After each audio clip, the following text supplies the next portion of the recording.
Venus is a place you would never want to visit. Often called Earth's twin because it's nearly equal in size and composition, Venus is a world of extremes. It's the hottest planet in the solar system, and it has the longest day. One day actually lasts longer than 1 year. So you could celebrate 2 birthdays on the same day. Reaching Venus only takes about 100 days, but scouting a landing site is impossible. The entire surface is permanently shrouded in clouds made of poisonous sulfur dioxide. As you descend through them, you'd be struck by 220-mile-per-hour winds. 30 miles down, the winds subside, and you'll enter a toxic haze. Venus's clouds rain sulfuric acid, but the atmosphere is so hot the rain evaporates in midair, generating a haze of sulfuric acid over 10 miles thick. As you exit the haze, the temperature is 600 degrees Fahrenheit, and the pressure is 10 times greater than at sea level here on Earth. By the time you reach the surface, the pressure will be 92 times greater, the same pressure you'd feel half a mile under the oceans on Earth. And the temperature is a balmy 870 degrees Fahrenheit, hot enough to melt lead.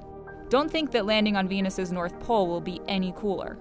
Venus barely tilts on its axis, making the entire surface the same temperature, day and night, year-round.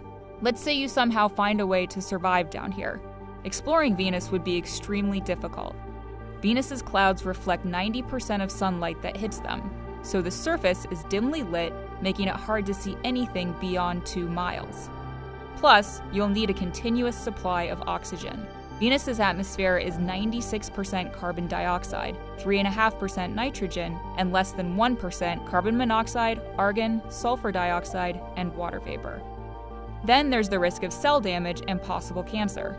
Venus has no magnetic field that we know of, so being bombarded by high-energy cosmic radiation is a major concern. One silver lining?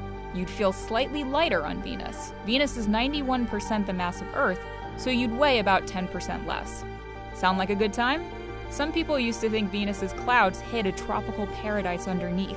It wasn't until the 20th century that spacecrafts unveiled its true, hellish nature. Sending humans to Venus is a long shot, but between 1970 to 1982, the former Soviet Union successfully landed 8 uncrewed spacecrafts on Venus. The longest any lasted was just 110 minutes. It's been over 30 years since we sent anything to explore Venus's surface, and some experts think we're long overdue.